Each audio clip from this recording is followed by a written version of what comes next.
Good afternoon, good evening, everyone from Taipei, and good morning if you're in Europe at the moment. Thank you so much for joining us for our fireside chat this morning. We've got two very special guests. So first of all, we've got Ivy Arthur from TikTok, and we have Becca from our very own Becca, who will be joining us as well. So before we go into the fireside chats, just a few housekeeping things and more about the format. Feel free to type your Q&As, your questions, anytime during the webinar, and we'll try and sort of pick up as we to introduce myself, my name is Danny Miller. I'm the Taipei branch manager, and I'm also in charge of host company relationships throughout Asia as well. And it's a pleasure to hosting today. So first of all, will be introductions of our speakers today. So I'll hand over the baton to Ivy. Ivy, who are you and what do you do? Hi guys, super happy to be here. My name is Ivy Arthur, and I'm a brand partnerships manager at TikTok. So that's just a small soundbite about who I am. Hi everyone, I'm Becca and I'm Pagoda Projects programs assistant, but I'm also their TikTok content creator, so make sure you check the TikTok out. But yeah, that's why I'm here today. Okay, so Ivy, can you talk a bit more about sort of what you do at TikTok, sort of your day-to-day, what's the function of your role at TikTok? Yeah. So as a brand partnerships manager, my whole role is essentially partnering my clients who are beauty and fashion clients, because that's the vertical I work for, partnering them with other people across the TikTok team in order to really put their marketing out there. So I basically sell the idea of TikTok to these big clients. And if they already know about TikTok, then I manage the relationship as it goes on. So if they have an idea for their Christmas campaign that they'll like to do, they'll send me a brief, and then me and my team will work on that brief to then present our concept as to how they should do that on TikTok and what's the best way for it to really, go viral or do well on the platform. And then the rest of my job is essentially just relationship management, making sure that they know everything that's up to date with the solutions they can do on TikTok, and just being that person of contact for them essentially. Okay, brilliant. As I'm guilty to say that I don't use TikTok yet. So I'm very curious as to its effect now and why it's so popular. Becca, I was wondering if you could tell me sort of why brands are sort of going towards TikTok. Like who's on TikTok now, and why is it so effective, in your opinion? Well, TikTok has been around, I think, for quite a while now, but it firstly was known as Musical.ly, is what I believe, where people would, there would be a song and someone would use the phone to just try and record something that was interesting. But now it's kind of turned into something that's you can get all types of video content on there. That ranges from someone literally advertising what they're doing, or someone maybe posting about just a funny event that's happened in their life. But businesses should probably get to know what TikTok's about, because there is a lot of users on there, and it only takes one video to go completely viral for them to gain thousands of followers, and therefore whatever their business is, they could improve the following of their business. So you should any business should probably just sign up anyway, because you never know what that account can take you, and you can't really go wrong. You just got to make something that's funny or relatable that links to your brand, and that will tend to do well, and from what I've seen anyway. Okay, following on from that, Ivy, like, what is the importance of TikTok to businesses, but what makes a good concept from your side, make, a product or a company's services more attractive? I think TikTok for business is super important. Like we have this actually it's an external stat, so I could say it. 45% of people that are on TikTok are not on Instagram, for example. So if you're a brand who everyone has seen your ad a million times on Instagram, Facebook, whatever, on these other platforms, those people on TikTok, like there's a 45% of people have never seen your brand, essentially. So you can unlock so much potential. And there are so many people in this world, we don't even know it. We just assume that like everyone has seen everything. Everybody knows about Coca-Cola, everyone knows about all these big brands, but you'll be surprised how many people, especially for the smaller businesses, how you can be discovered on TikTok. Even look at like artists, for example. There's so many artists that have literally been discovered just from, putting their music out there. And that's kind of the same with businesses, specifically smaller ones as well, that maybe don't have the budgets to, do these massive campaigns on TV or out of home. So it's definitely very, very important, I would say. And you don't have to put paid money behind it. You can, as Becca was saying, literally go viral from, just having a video up there. But I mean, the best way is to obviously go down the paid route, but once again, those things can coincide together. So it's super important. And in terms of a concept, it's very good if you want to if you want people to see a different side to your business. So for example, on other platforms, you might have super polished ads, super polished pictures, it's all about the grid and everything looking great. But when you move over to TikTok, it's like, just be as fun as possible. Like literally just be as fun. And that's what we do. We try to inspire creativity and just bring life to stuff. And you can see that kind of how it like took off or blew up, you could say, during the pandemic, because people were at home, we can't get our eyebrows done, all these things. And everyone is just like, what, just jump on TikTok, have fun. That's what it's all about. So if you want your business to, you want people to see a different side of your business, a more relaxed, fun, energetic, creative side, then obviously TikTok is like essential to your marketing. And in terms of the brilliant point about the 45%, going back to that, with that sort of untapped market, what's the sort of the demographics? Because like the assumption is that it's a very young demographic that uses TikTok. I mean, is that entirely true? Yeah, this is a common misconception that TikTok's very for the Gen Zs. I used to think, 100%. I was like, well, I'm not 12. Why am I going to download TikTok? But not true. I don't know I don't want to get this number wrong. It's around the 83 to 85%, but about 83 to 85% on people on TikTok are over the age of 18. So, I mean, over the age of 16. So like everyone thinks that it's literally just for those people, but there is a massive audience. It goes up to like 60, 70-year-olds on TikTok. And like, there's a massive, audience of ours who are parents essentially, and they're on there with their children. So maybe the Gen Zs gets them through the door, or but like they're bringing their parents, their grandparents onto it. So TikTok is literally for everyone. And I think that especially since lockdown, at least, I mean, I was the same. I was like, my younger brother goes on TikTok. I'm not someone that's going to be falling to that generation, because I'm more of the Instagram generation. We all grew up with that. But I was like, there's no way I'm going on TikTok. But then you've got lockdown and you've got all this free time and you're like, actually, maybe I'll just try out TikTok, see how it goes.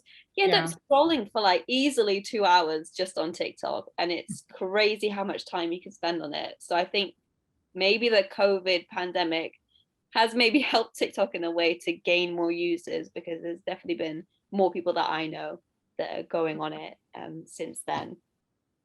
Yeah, I mean, like the average person opens the app 15 times a day. So that's a lot. So just in terms of like, you want to stand out, right? You want to your video to stand out. If people are consuming that much information and that much content, you need to stand out. And so that's why you should definitely focus on being really fun, being really creative. And that's why also, just kind of going back to my point about businesses, they have so much opportunity to be discovered 15 times a day, in fact. So yeah, they should definitely focus on using it as a platform.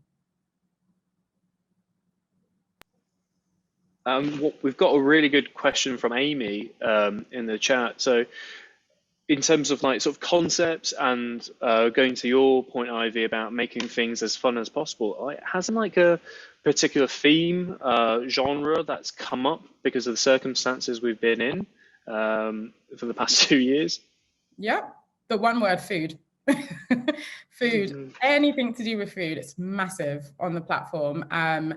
I don't know the exact numbers, but like there's so many videos in the millions in terms of people even just using that hashtag. It's been used in the billions. Food TikTok, crazy big. So yeah, that's one thing. People are cooking, well, people were cooking more and showing off their skills. You know, you can't go to a restaurant at the time. So yeah, food became massive, and now it's like a big thing for especially like restaurant brands, etc. Just, you know, showing how they make the food and stuff. Those videos easily go viral. I even sometimes hashtag food TikTok for no reason, just because I know it could do well.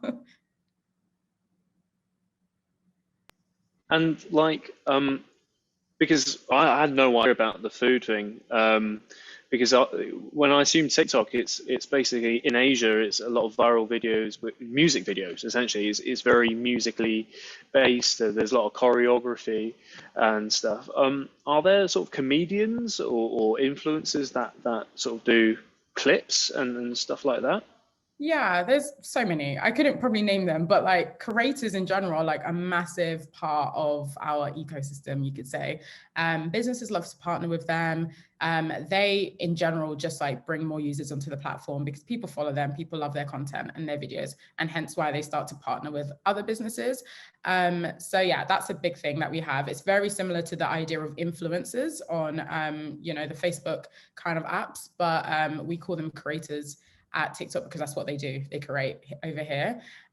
So yeah, that's like a big thing that we have. Music as well. Videos going viral because like a song comes out, an artist puts it on TikTok, someone makes a dance routine, and then everybody copies that dance routine. It goes viral. The song starts to be in the top 10 charts.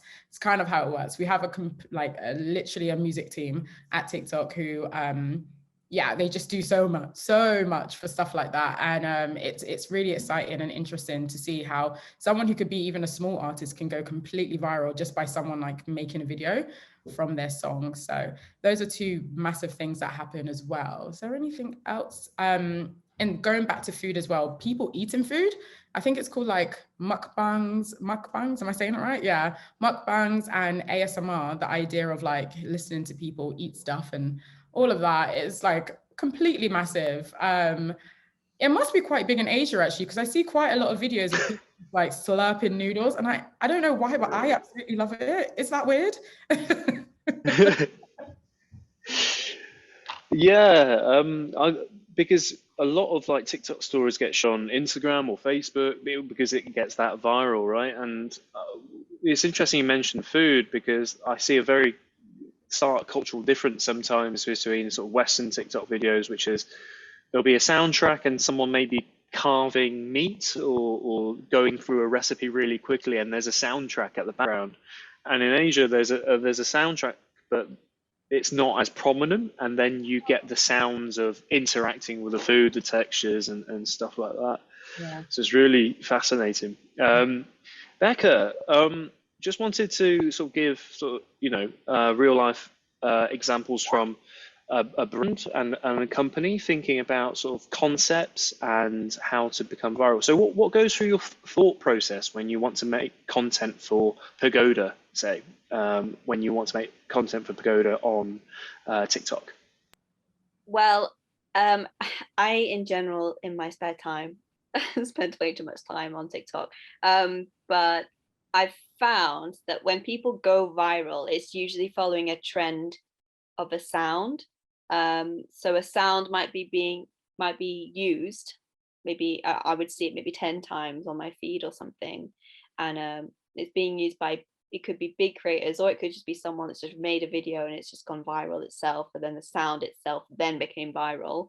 And I found that if you just follow any of those trends, so like just any of the sounds that are being used constantly, and then make videos using them, whether it's related to your business or related to you, or relatable for everyone, you eventually just find the video count going up. So Pagoda, I think at the moment, Pagoda Online on TikTok has about 20 followers. We're not that big yet, but I've started to make videos, and we had our biggest view count last week, which was like 1,300, but I was quite impressed with that considering we have 20 people following us. And I used a sound, I think he's called Louis Spence, and he made a sound about a whippet or something like that. They'll never catch me, I'm like a whippet sound.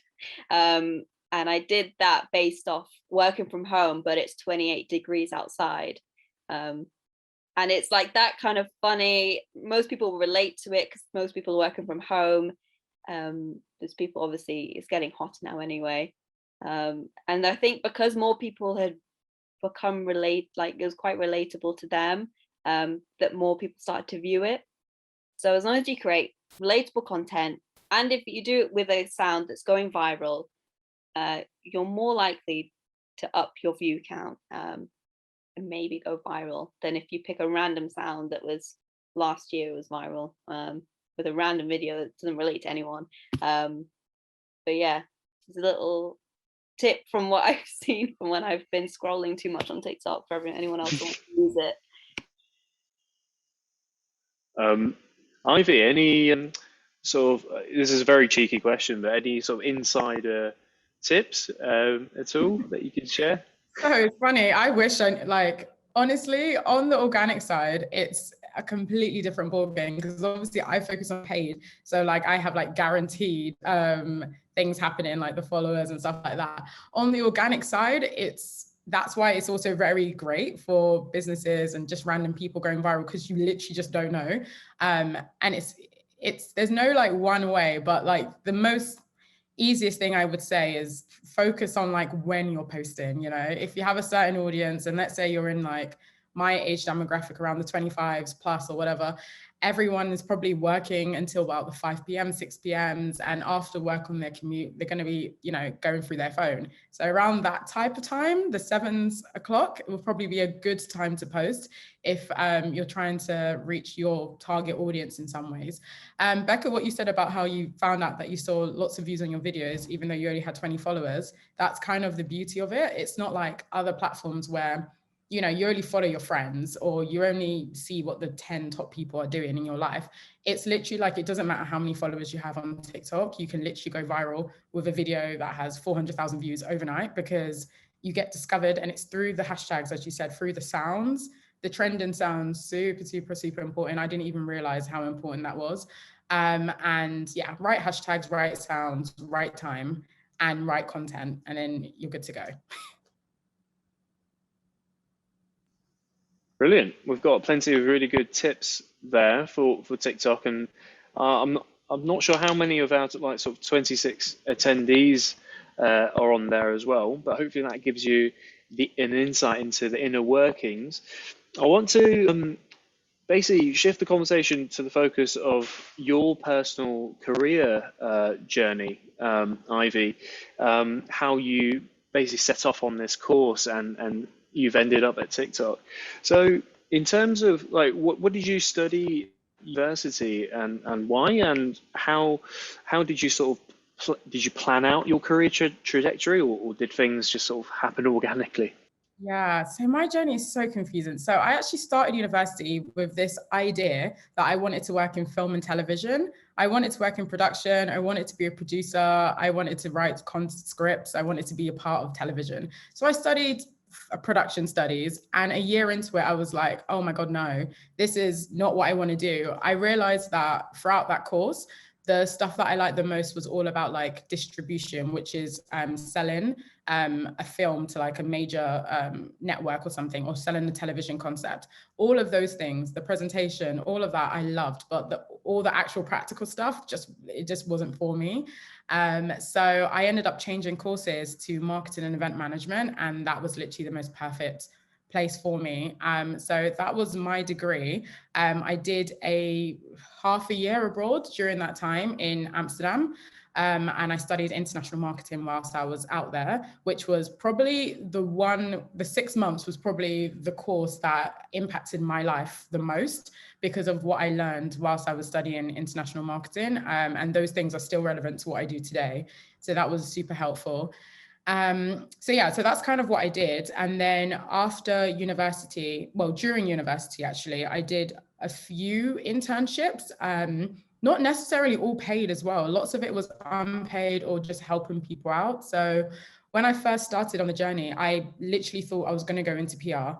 That's kind of what I wanted to do. I was going to go into PR marketing. That was it. So that was the reason behind doing marketing and event management.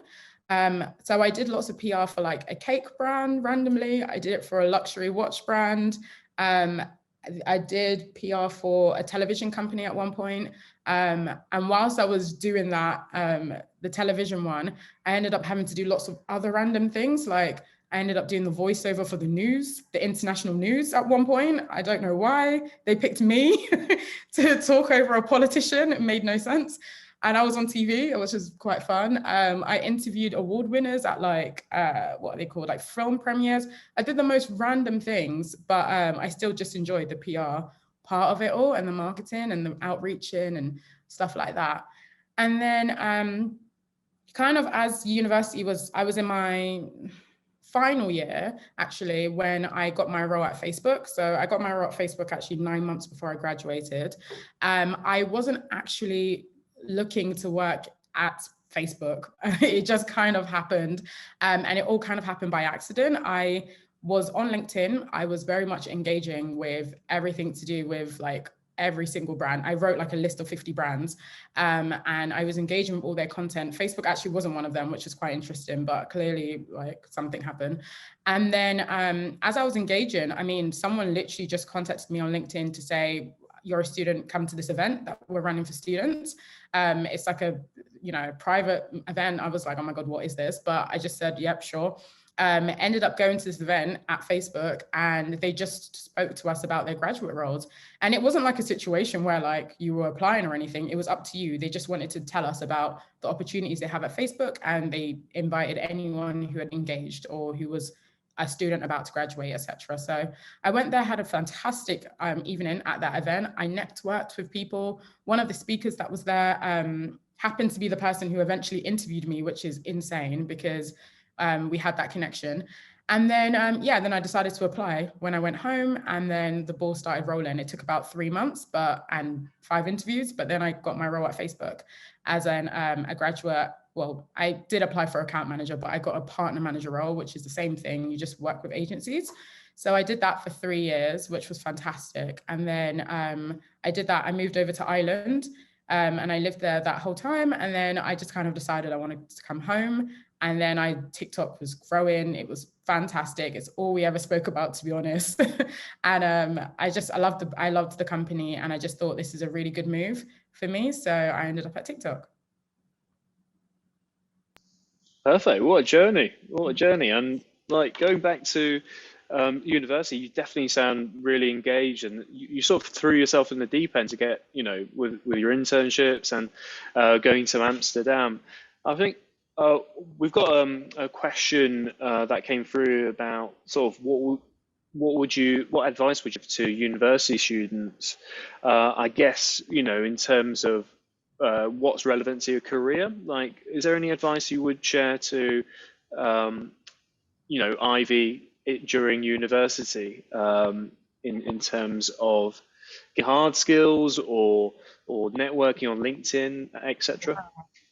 Yeah, one thing is for other students, like focus on your degree, yes, obviously, but don't just focus on your degree. I mean, when you're coming out of university and you have the 3 years degree, everyone else does. Like, what makes you different? What makes you unique? What did you do to make you stand out, essentially? And what skills did you learn? So I would say, if you can get an internship at any point, do that, but it doesn't necessarily have to be, you know, the big internship where you go into this big company, and people also can't do that. Not everyone has the means to do it. So like, if you can just help someone, like market their business, for example, there's so many people who need help. I mean, everyone that I know pretty much needs help with marketing their businesses and things like that. Those kind of things are great skills, because you can put that on your CV and you have the experience to say you've actually helped a business go from A to B with just whatever you've done. I think the most important thing for me, I know, is networking. I think it's like probably literally the most important thing. LinkedIn is got like a goddess, like literally use it as much as you can, engage with the brands that you would see yourself working in. What's the word that they use? Connect, I guess. Yeah, connect with people who work in those companies, see what their org charts are, who are the decision makers, connect with those people. And as much as you can, try to come to events like this, where you can hear from other speakers, connect with those speakers after the events. And you just never know. I know a few people throughout my life, friends, people who work at TikTok now, people who've I've worked in the past, who have literally got their dream job by just messaging someone on TikTok, messaging someone on LinkedIn. A few of my colleagues, like, it's very, you know, you never know. Sometimes the role isn't even out there, but the recruiter knows that a role's coming up, and if someone messages them about it, well, they're gonna take the easy way out, and they're gonna talk to that person, and it's just easier than kind of looking for that talent. So yeah, definitely networking, researching, and project management. You don't necessarily have to do a course in project management. I haven't. I've done like mini courses, I guess, but not like an official one. But you don't understand how much project management in life you have to do, let alone in your work. So all the group work that you have to do at university, really take on that experience, and in any situation you can, try to take on a leadership role in any sort of project management, because then when you go into the interviews, you can say, I helped lead this project, I did X, Y, Z, and I got this achievement for it. So it's really good. Like, you don't have to have done internships, even if you can't. Just when you go to university, you're going to be forced to do lots of group work. Make sure that you are you have tangible results, and that you really take on that experience, and then talk about that, and talk about it even more when it comes to your interviews. Some really important points there. I really loved your point about networking as well, that I think a lot of people think that it's about sort of applying for a position or going towards something, but it sounds like, you know, you going to the Facebook event is about putting yourself in a position where, you know, that opportunity sort of arise. You don't actually actively apply. Things sort of happen organically. I think that's a really important point. How about for you, Becca? Like, are you quite active on LinkedIn as well?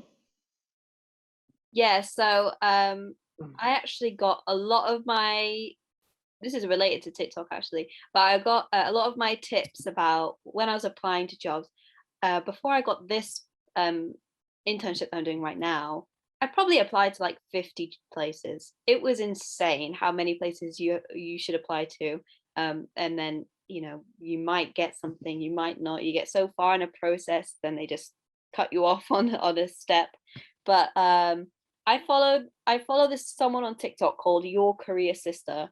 She gives so much good advice about how to connect on LinkedIn. Like, she works in recruiting, I think, so she gives you advice on what you can do. But from her, I learned about the connecting on LinkedIn, because I don't think it's even spoken about that much. I think it needs to be spoken about more, because you get recognized a lot more. And I know that when if let's say you're going for a job interview with someone, and you email them afterwards saying, thank you so much for the interview, I really enjoyed talking to you, even that makes you stand out from so many people who would have just finished the interview, just waited to see what would happen. It's about being proactive make sure you're out there on LinkedIn connecting with people, even if it's someone you don't know, because connecting is just connecting anyway. And make sure you're emailing people or messaging people and asking. And if you're more proactive, you're more likely to find more results if you're proactive than if you just sat back and waited to hear from someone. But yeah, that's my advice. Yeah, and what we've learned from content today is basically genuine, sincere sort of engagement from LinkedIn as well. I think in my experience, because I use LinkedIn every day, people can tell, people get used to and sick and tired of sort of template messages, or really trying to be genuine, trying to really focus in on what interests you about that person, or why. So go in sort of short and sweet, I would say, short and sweet, sort of genuine, sincere, engaged. Becca and Ivy, in terms of like going back to sort of project management, transitioning from university to internships to working, how was that sort of transition for both of you? Like, could you talk a bit more about how you've grown in that sense? I'll go first with this one. So I don't want to talk over you, Ivy. So all I looked for when I was searching for job roles was mainly internships or grad schemes, because they're the ones that you tend to go for as a graduate. In terms of the transition from just being at uni, I mean, I've done loads of part-time jobs in different industries like hospitality and retail, and those themselves actually give you a lot of skills, like whether it's customer service or communication or teamwork, maybe even leadership if you've been like a supervisor somewhere, or a team leader. So those themselves can give you a lot of skills, but I think internships themselves, they just offer something more. Like, you don't really do admin work if you work at a supermarket. You don't do that kind of thing when you're pouring pints for people at a bar.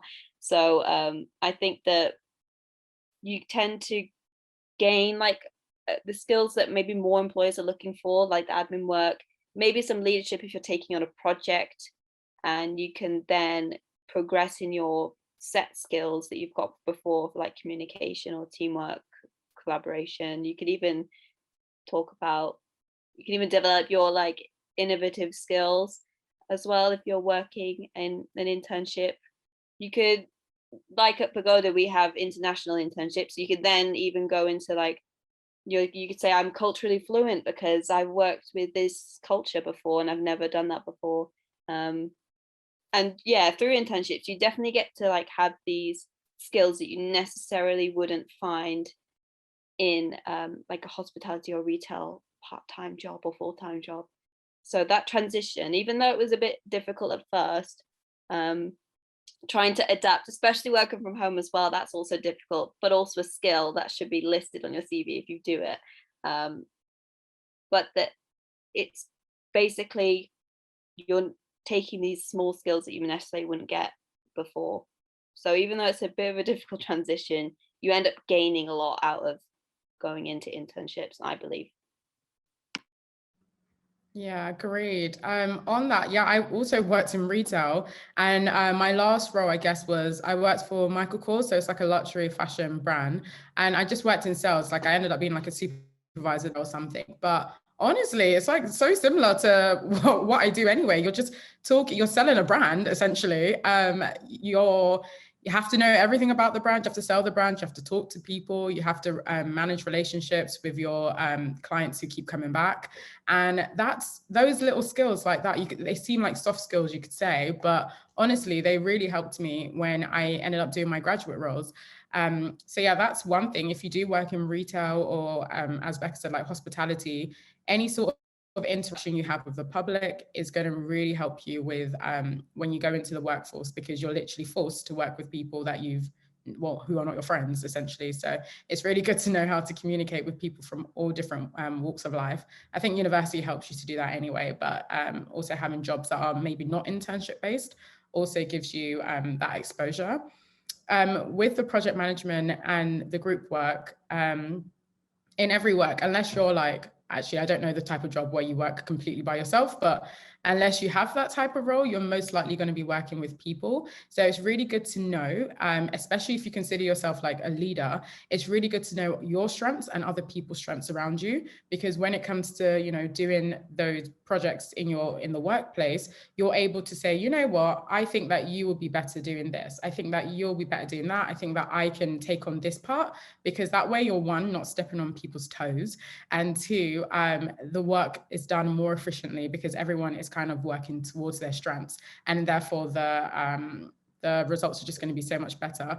And that's something that you learn at university, in school, even whenever you have to do any group work. And that's something you should definitely take into the workforce. So I would say if you are a university student now that is doing all this group work and you're like, oh my God, what is this? And you're not getting along with people, maybe you should try to start to identify people's strengths on the team. And then that way you can probably, you know, work more efficiently.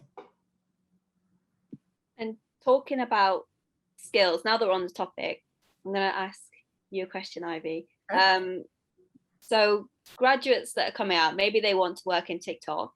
What kind of skills do you think they would maybe put them in a good position to get a job at TikTok? Is there any like being like tech savvy or something, or the specific ones, or is it just kind of like, well, whatever skills you have would be great?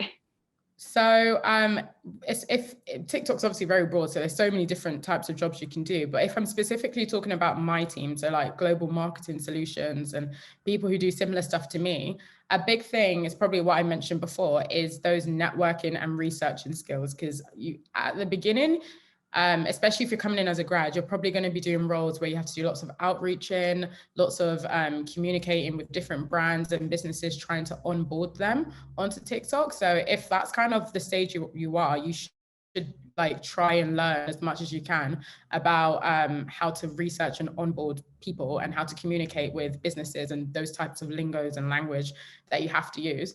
In terms of like the hard skills, if you would maybe doing a role like myself or like our client solutions team who focuses on campaign management, and probably everyone kind of has to know about this, there's something called like the auction, which probably a lot of people in marketing knows about. It's a few numbers put together, and that's how far your ad will get basically if you do certain things. It's really easy to learn about stuff like the auction, or you know, stuff like that on YouTube or on Facebook. When I worked at Facebook, we learned about anything to do with advertising through this thing called Blueprint. Now, Blueprint is literally free. It's a free software where you can literally learn everything to do with how to advertise on, you know, those big brands, those big platforms. And everyone internally also studied the same thing. So we have access to the same things that everyone else has access to. So if you were coming in as a student and you had studied Blueprint, the only thing you can't do, or you have to do an exam at the end of it. Now you have to usually pay for that exam, but all the content is free. So literally you don't have to do the exam, you just have to have the knowledge. I studied Blueprint before I even interviewed for Facebook, because I knew that they were going to ask me some of these questions. And I was just on, like, I just knew by the time I got into the interview.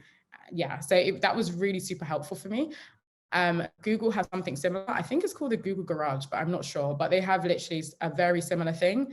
And TikTok doesn't have an equivalent, but all these companies do the same thing. So as long as you know like one thing, you're going to know all of them. And the stuff that came up in Blueprint was the stuff I studied in university in international marketing.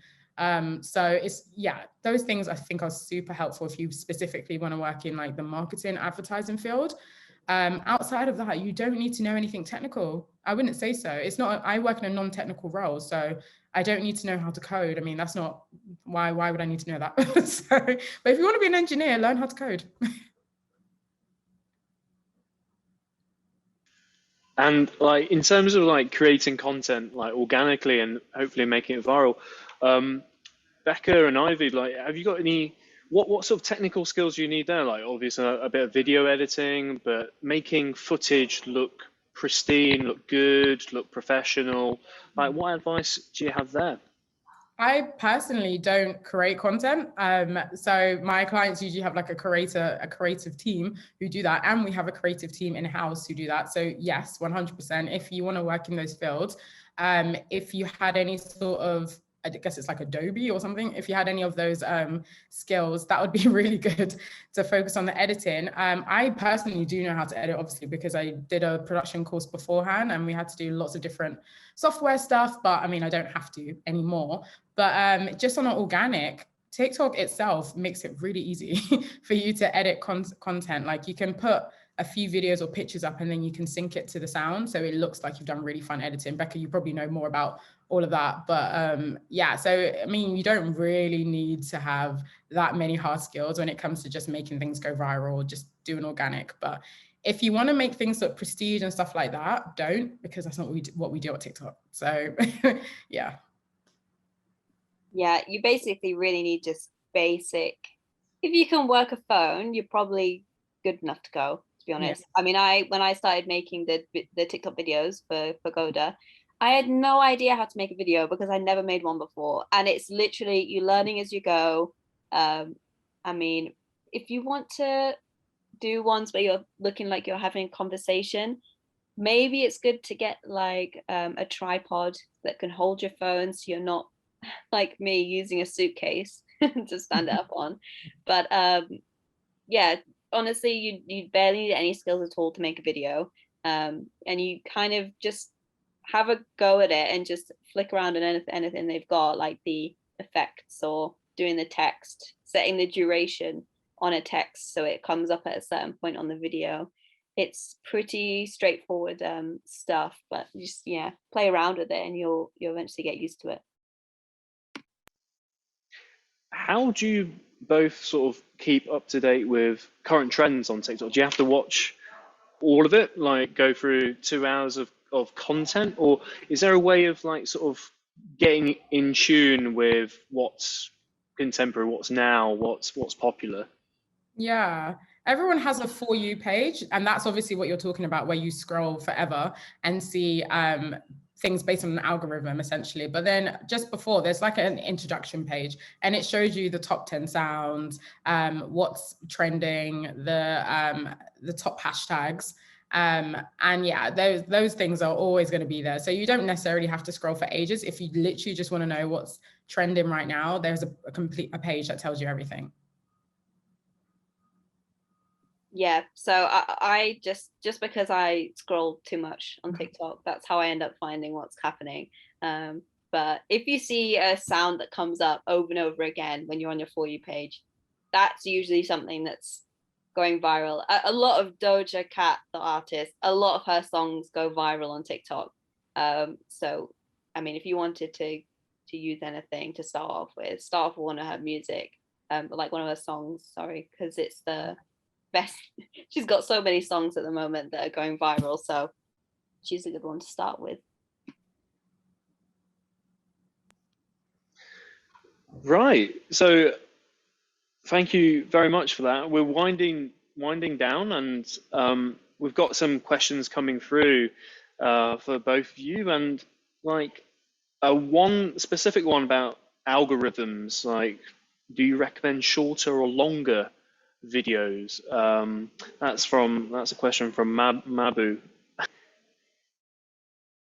I would always always recommend short.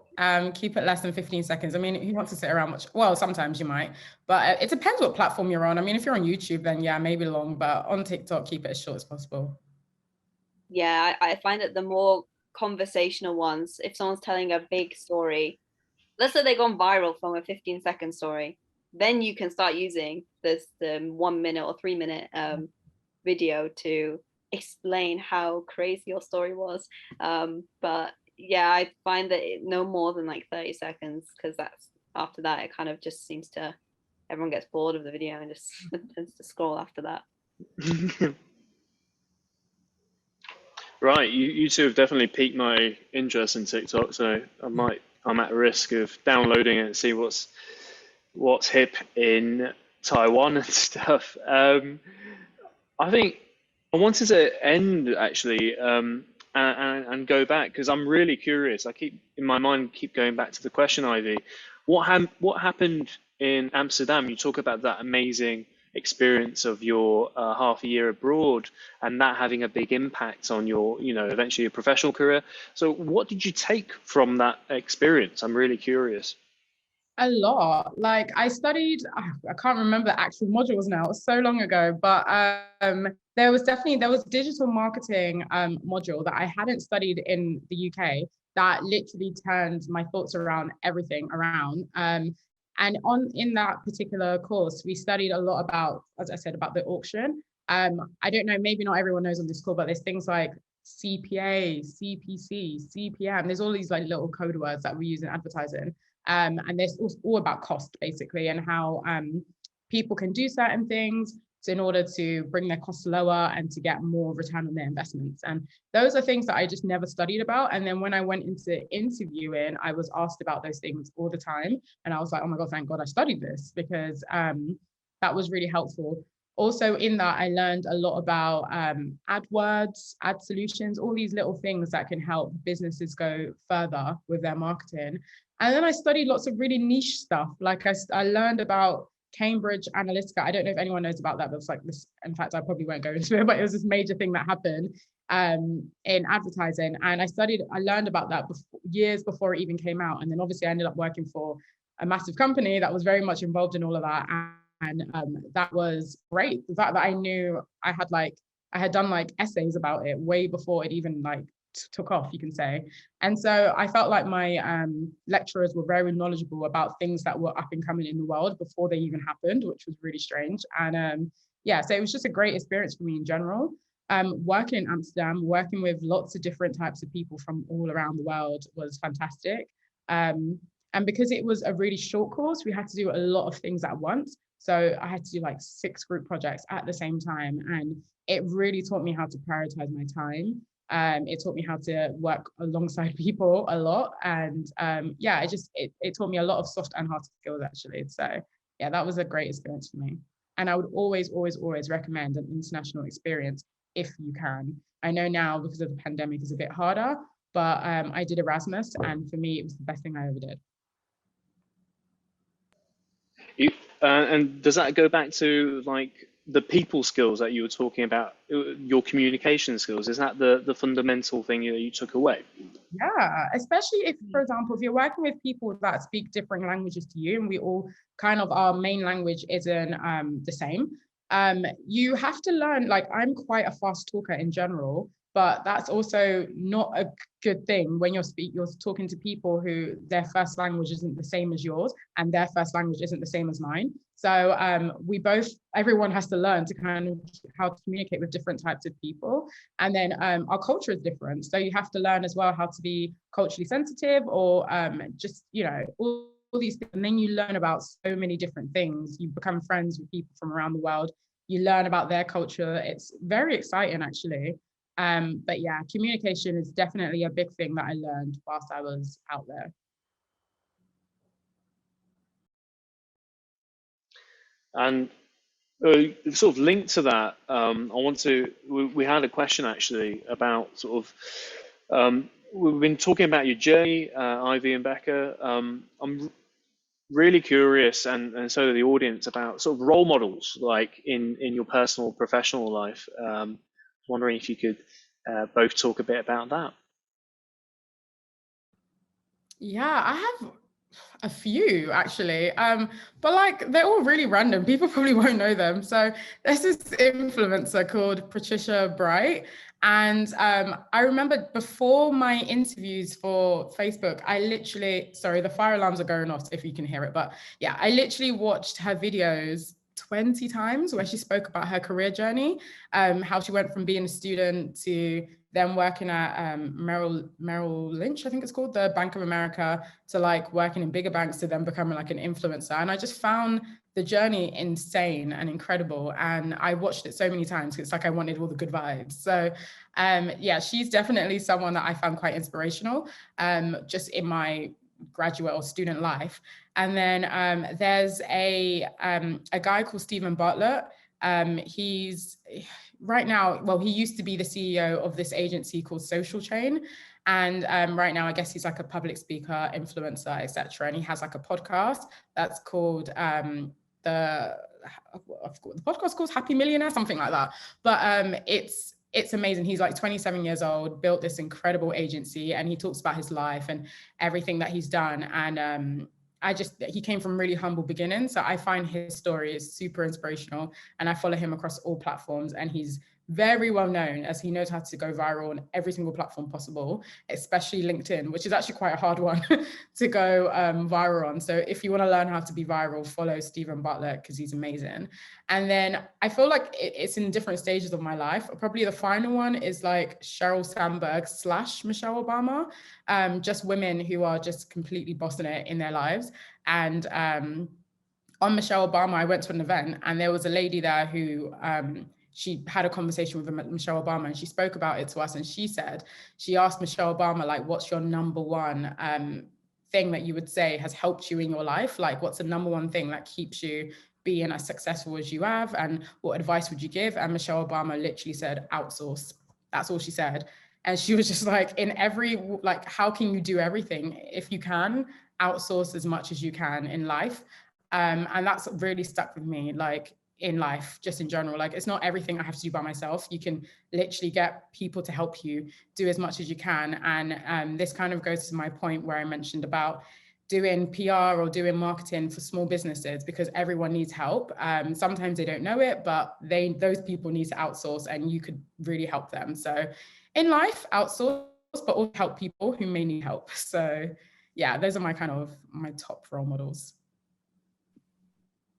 I have too many. I have people in my family that are definitely my role models. I have a granddad who I call my opa, he's Dutch, that's why I call him that. And he's Jewish, so he's like survived World War II with the whole, concentration camp thing. That's already inspirational. He's so amazing.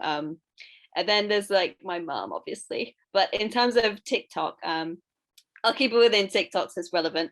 But definitely, for terms of content, I really want to do content like is definitely Ryanair. They seem to be smashing it every single time they post a video. It seems to just come out and go viral every time they do a new video. And it's just about planes, but I don't know how they do it, but they keep it viral for some reason. And in terms of giving really good career advice, and that's like throughout the entire journey of getting to the career that you want, definitely would recommend either on Instagram or TikTok, Your Career Sister. She's really amazing at giving good career advice, a great recruiter as well. And she's lovely. She replies to every single comment too. But for TikTok, those two, Ryanair is bossing it for some reason. I don't know how, but they're doing it really well.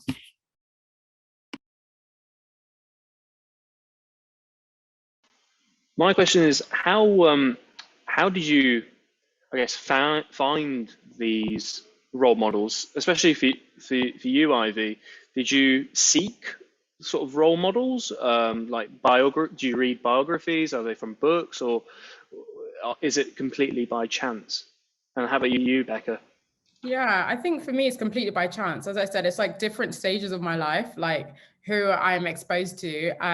So the Patricia Bright stuff is because when I worked in one of my first internships, the television company, one of the things that I had to do is I had to contact influencers who worked with beauty brands or hair brands, because we partnered with like a big beauty brand and we needed influencers for that. So I reached out to Patricia Bright. I had no idea who she was. I just Googled random influencers, and that's how I discovered her. And that was a few years before I actually started to, I watched her career video, and that's kind of how it started.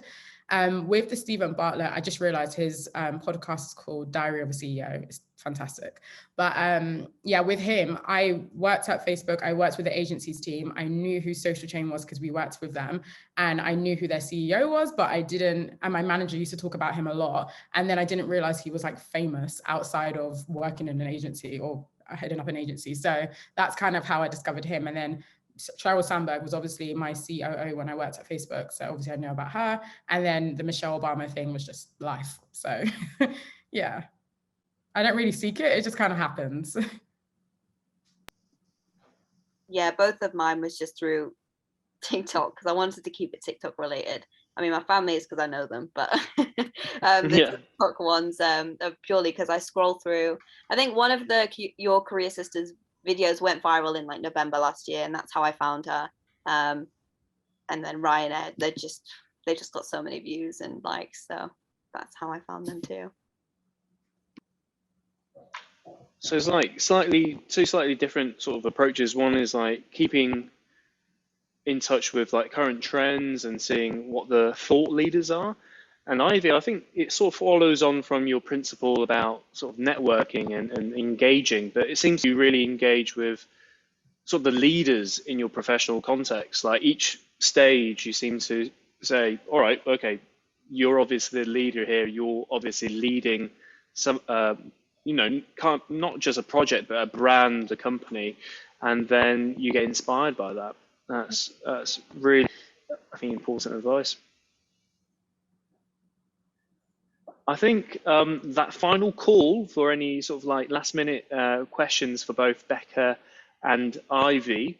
And yeah, I mean, if there aren't any questions, I think I'm very curious, like sort of in terms of your professional career, where do you see yourself in sort of 4 to 5 years, and how do you plan to sort of get there?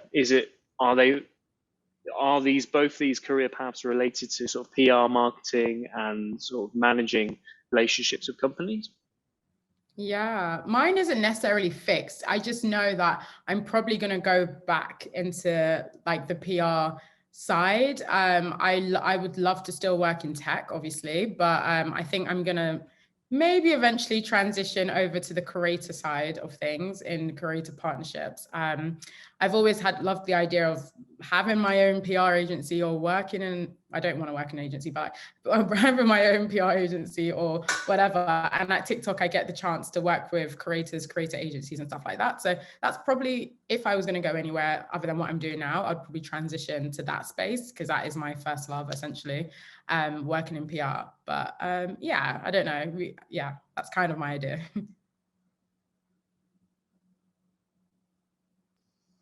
How about you, Becca? Oh, put me on the spot there. Well, I've got a few weeks left of my internship here at Bacoda. I never know what's going to happen after that. I'm just going to have to wait and see. But eventually, I'd like to go and work abroad, maybe in China, just to like experience working actually in a different country. But with COVID at the moment, it's not going to look like it's happening anytime soon. Maybe next year, but you never know. Life throws a lot of things at you. Great stuff. We've got 2 last minute questions, so we can only fit in one. How would you recommend content creators reach out to brands in a professional manner to work with them? How do you recommend? So I guess the other way around, instead of brands reaching out to content creators reaching out to brands. Yeah, so I know the other way around really well, because we have this thing called the creator marketplace where all the top creators, hundreds of thousands of them, not even top creators, just like all the creators basically, they're all on one platform and brands can reach out to them and negotiate the terms, and it's just everyone's there. The other way around is interesting. I'm not sure how that would work, but I know on other platforms, for example, like the Instagrams, essentially, lots of people just reach out to the brands that they want to work with and say, hey, I can advertise your products. You can just send me some of these. We work together. That's how it works. I definitely know that's how that ecosystem works, especially if you're like a smaller influencer. On TikTok creators, I'm not sure if I'm being honest, if they reach out, but it's probably the same type of way. But yeah, the other way around is much easier. So do you get headhunted because of your organic content, and then the brands ask you to sort of represent them? Essentially, yeah, mostly people get, headhunted, but then there's also the creator marketplace that we have where people are just there waiting to be found. So yeah. Okay. Perfect. Well, I certainly know far more about TikTok, and thank you so much, Ivy and Becca, for sharing your tips and advice for students at university, which comprises most of our audience today. Some really, really important tips around obviously professional growth, networking, people skills, project management, etc. We've touched upon a lot in the past hour. If it's okay, Ivy and Becca, are you happy for any of the attendees today to sort of hassle you with direct messages on LinkedIn, just saying how good you were? Maybe not hassle, definitely send me a message. Yeah, connect with me. I love to hear about what everyone's doing, and yeah, I'm happy to give advice whenever. Yeah, absolutely. I'm always open for people to come and ask about anything. I've got a lot of spare time at the moment, so me about anything, and yeah, I don't mind giving tips of maybe how I managed to get one of our videos to go over the 1,000 mark. Yeah. Perfect. Well, thank you so much, and thank you to the audience as well for staying this long for this fireside chat. It's been a pleasure hosting, and good evening from Taipei, Taiwan. And Ivy, please stay in touch. It's been great to have you on. Thank you, guys. Okay, and thank you.